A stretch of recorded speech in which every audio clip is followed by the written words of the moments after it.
تو مطلب اس کا یہ ہوا کہ امت اجتماعی طور پہ تو شرک نہیں کرے گی، لیکن امت میں انفرادی طور سے شرک موجود رہے گا، اور قرآن میں اس کی شہادت موجود ہے۔ اللہ کا فرمان ہے سورہ یوسف میں ہے وَمَا يُؤْمِنُ أَكْثَرُهُم بِاللَّهِ إِلَّا وَهُمْ مُشْرِكُونَ، یہ اللہ کا قرآن ہے کہ بہت سارے ایمان والے ایسے بھی ہیں کہ جو اللہ کی ذات پر ایمان رکھتے ہیں، وَهُمْ مُشْرِكُونَ، اس کے ساتھ ساتھ کہ وہ اللہ کی ذات اور صفات میں شرک بھی کرتے ہیں۔ تو پتہ یہ چلا قرآن کی اس آیت سے کہ مومن اللہ پر ایمان لانے کے بعد بھی شرک کر سکتا ہے، قرآن کی آیت کرتا ہے۔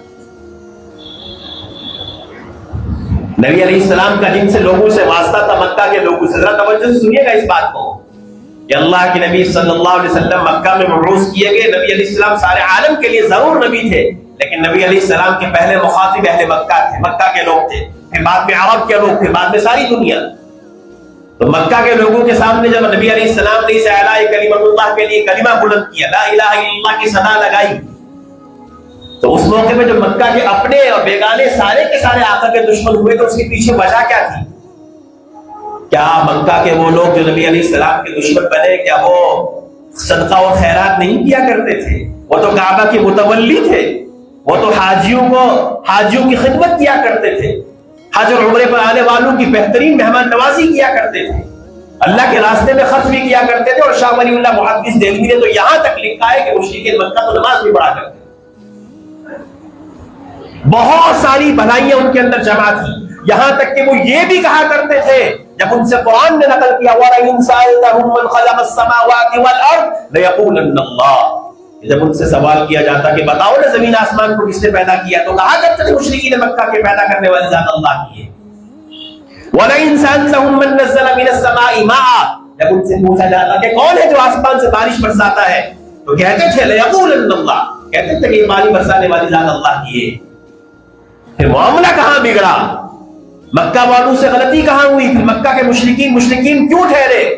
اس لیے کہ وہ یوں کہا کرتے تھے ہاں اللہ بھی ہے، اور یہ جو کعبہ کے اندر ہم نے جو رکھے ہیں نا 360، یہ بھی کچھ کرنے والے ہیں۔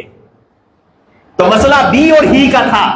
جس پر آج تک امت جو ہے نا اس مسئلے کو لے کر اپنی جن لوگوں کے دماغ میں اتنا ہی کہوں گا کہ وہ ان راہ پر چلتے چلتے قرآن کو امام نہ بنانے کی وجہ سے اتنے سے فرق کو نہ سمجھ سکے کہ قرآن جس چیز کو ہمیں اتنی باریکی سے سمجھاتا ہے اور بار بار سمجھاتا ہے، لیکن ہمیں سمجھ میں نہیں آتا۔ کیوں نہیں آتا؟ اس لیے کہ قرآن کو سمجھنے کی کوشش نہیں۔ مسئلہ سارا بھی اور ہی کا ہے کہ جب لا الہ الا اللہ پڑھا تو پھر مومن کا ایمان یہ ہونا چاہیے اللہ ہی سے ہوتا ہے، اللہ کے علاوہ کسی سے بھی نہیں ہوتا، پھر وہ چاہے کوئی بھی ہو، وہ چاہے کوئی بھی ہو۔ اور اس کی دسیوں مثالیں نبی علیہ السلام کی زندگی میں، نبی علیہ السلام کی اپنی زندگی سے متعلق ہے، جن کو پڑھ کر کے سمایا جا سکتا ہے کہ نبی علیہ السلام جیسی ذات، مقدس ذات کے ہمارا ایمان ہے۔ بعد از خدا بزرگ تو یہ قصہ ہے مختصر، اللہ کے بعد اس روئے زمین پر سب سے بزرگ ترین ہستی،